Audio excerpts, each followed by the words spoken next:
لقد کان لکم فی رسول اللہ اسوۃ حسنہ۔ ویسے تو یہ آیت کریمہ ایک خاص موقع پر نازل ہوئی تھی، لیکن اپنے عموم کی وجہ سے ہر دور میں اور قیامت تک کے لیے لوگوں کے لیے یہ نمونہ کار رہے گی۔ جس آیت میں اللہ تبارک و تعالیٰ نے اپنے محبوب کی زندگی کو تمام انسانوں کے لیے ایک نمونہ بیان فرمایا، اور فرمایا کہ یقیناً پیارے حبیب صلی اللہ علیہ وسلم کی پوری زندگی تمام انسانوں کے لیے، حضور صلی اللہ علیہ وسلم کی سیرت طیبہ تمام مسلمانوں کے لیے ایک عمل کرنے کی چیز ہے۔ چونکہ ہر انسان کسی نہ کسی کو اپنا آئیڈیل بناتا ہے اور اس کے طریقوں کو دیکھ کر کے اپنی زندگی گزارنا چاہتا ہے، لیکن اللہ تعالیٰ نے بیان فرما کر یہ واضح فرما دیا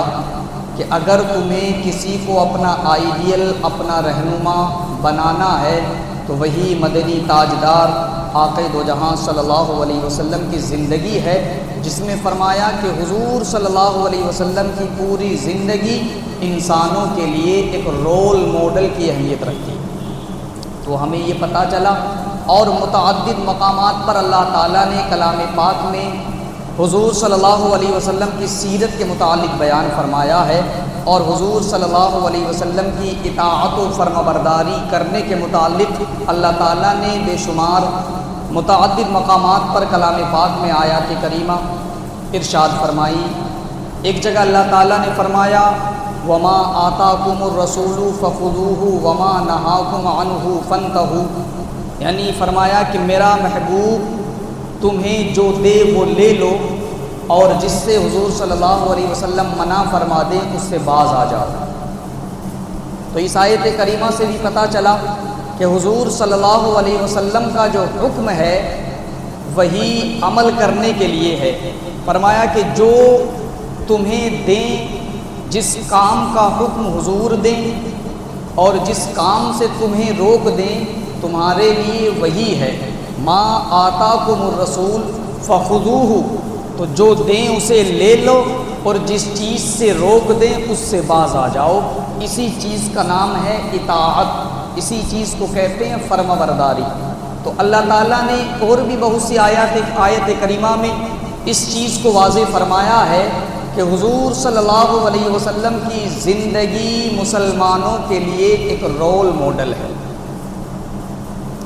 اب آئیے، میں نے چند باتیں عرض کی تھی کہ صحابہ کرام نے حضور صلی اللہ علیہ وسلم کی کس طرح متابعت کی، کس طرح سے اطاعت و فرمانبرداری صحابہ کرام کیا کرتے تھے، جس سے یہ روز روشن کی طرح واضح ہو جاتا ہے کہ آقا دو جہاں صلی اللہ علیہ وسلم کا جب کوئی فرمان صحابہ کو مل جاتا تھا تو اس کے بعد وہ اپنی رائے نہیں دیکھتے تھے۔ یہ اطاعت جو ہوتی ہے بسا اوقات یہ انسان کو ایک مشکل میں ڈالنے کی طرف اشارہ کرتی ہے، اور انسان اس سے کہیں نہ کہیں بچنے کے حیلے اور بہانے تلاش کرتا ہے۔ چونکہ ایک بزرگ نے فرمایا ہے کہ یہ جو اطاعت مصطفیٰ ہے کوئی آسان کام نہیں ہے کہ ہر انسان کر لے، بسا اوقات بڑی قربانیاں دینا پڑتی ہیں۔ کوئی کہے کہ میں حضور صلی اللہ علیہ وسلم کے قول و فعل پر، حضور صلی اللہ علیہ وسلم کے قول و فعل کی اطاعت کرتا ہوں، تو یہ صرف کہنے سے کام نہیں چلے گا، بلکہ اس کو عملی میدان میں آ کر کے کرنا پڑتا ہے، اور یہ بڑا دشوار کام ہے۔ لیکن صحابہ کرام کی زندگی کا جب مطالعہ کیا جاتا ہے اور صحابہ کرام کو جب پڑھا جاتا ہے تو صحابہ کرام حضور صلی اللہ علیہ وسلم کی اطاعت نہ کرنے کے بہانے نہیں ڈھونڈتے تھے، بلکہ صحابہ تو حضور صلی اللہ علیہ وسلم کے ایک ایک حکم پر عمل کرنے کے حیلوں کو تلاش کیا کرتے تھے، اور وہ یہ دیکھتے تھے کہ حضور صلی اللہ علیہ وسلم نے جو کیا ہے ہم اسے بھی اپنی زندگی میں اپنا لیں، اور جو حضور صلی اللہ علیہ وسلم نے حکم دیا ہے ہم اسے بھی اپنی زندگی میں نمونے کے طور پر عمل پیرا اس چیز پر بھی ہم ہو جائیں۔ تو حضور صلی اللہ علیہ وسلم کے صحابہ اکرام نے اپنی زندگی میں حضور صلی اللہ علیہ وسلم کی فرما برداری کی ہے۔ حضرت عبداللہ بن عمر یا حضرت عبداللہ ابن عزیز صحابی رسول ہیں، وہ مسجد کی طرف جا رہے ہیں۔ میں چند باتیں وہی عرض کروں گا۔ مسجد کے لیے تشریف لے جا رہے ہیں، آذان مسجد سے حضور صلی اللہ علیہ وسلم کی آواز ان کے کانوں تک آتی ہے کہ بیٹھ جاؤ۔ حضور صلی اللہ علیہ وسلم مسجد میں ہیں اور یہ صحابی رسول مسجد کی طرف راستے میں چل رہے ہیں، اور حضور صلی اللہ علیہ وسلم کی آواز ان کے کانوں تک پہنچی کہ بیٹھ جاؤ۔ تو یہ صحابی رسول جو مسجد کی طرف تشریف لے جا رہے ہیں، حضور کا فرمان کانوں میں سنتے ہی اسی جگہ پر بیٹھ جاتے ہیں اور گھسٹ گھسٹ کر کے مسجد کی طرف جا رہے ہیں۔ اب اندازہ، ایک شخص جو سامنے سے آ رہا اس نے کہا، اے صحابی رسول، اے عبداللہ، یہ حکم اللہ کے رسول نے مسجد والوں کے لیے دیا تھا۔ جو لوگ مسجد میں کھڑے ہیں ان کو یہ حکم تھا کہ جو مسجد میں کھڑے ہیں تم بیٹھ جاؤ، یہ تمہارے لیے تو حکم نہیں تھا، تو تم اگر چاہو تو کھڑے ہو کر بھی مسجد تک چل سکتے ہو۔ لیکن اس پر ان کا جواب سنیں، وہ کہتے ہیں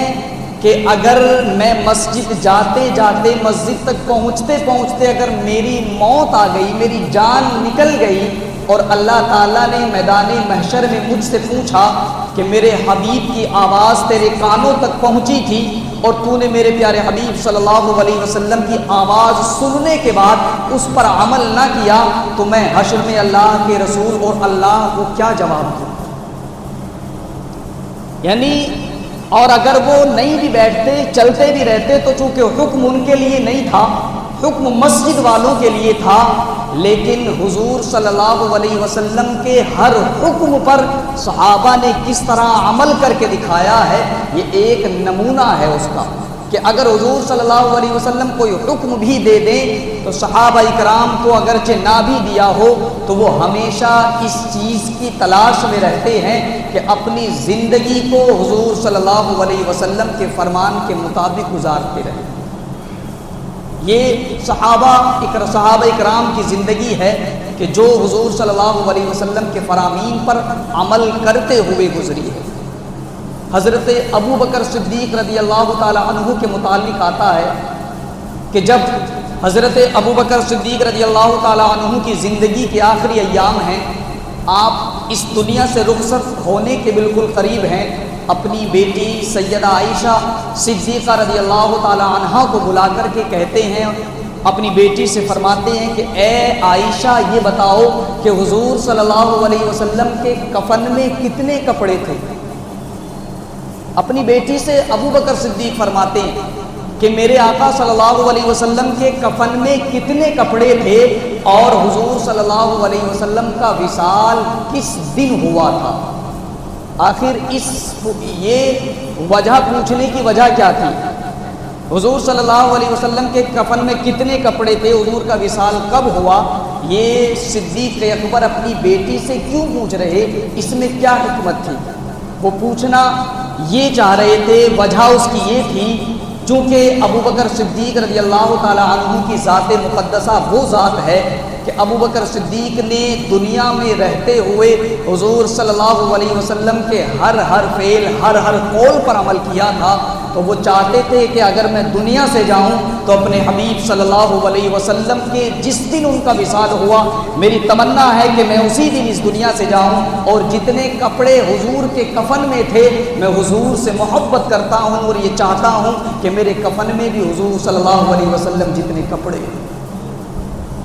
یہ صحابہ اکرام کی زندگی ہے کہ جو حضور صلی اللہ علیہ وسلم کی اطاعت میں گزری ہے، اور جب حرمت شراب کا حکم نازل ہوا، یعنی جب شراب کو حرام کیا گیا، اس وقت جو صحابہ اکرام نے اطاعت کا بے نظیر مظاہرہ کیا تھا، اس کی مثال اور اس واقعے سے انسانی عقل حیرت میں پڑ جاتی ہے۔ آپ جانتے ہیں کہ اس وقت کا معاملہ تھا، صحابہ اکرام نے جب شراب حرام کی گئی، اس وقت یہ معاملہ تھا کہ عرب کے اندر، عربی ممالک کے اندر جو عرب ہے، وہاں شراب نوشی کا اتنا عام معاملہ تھا، اتنا عام تھا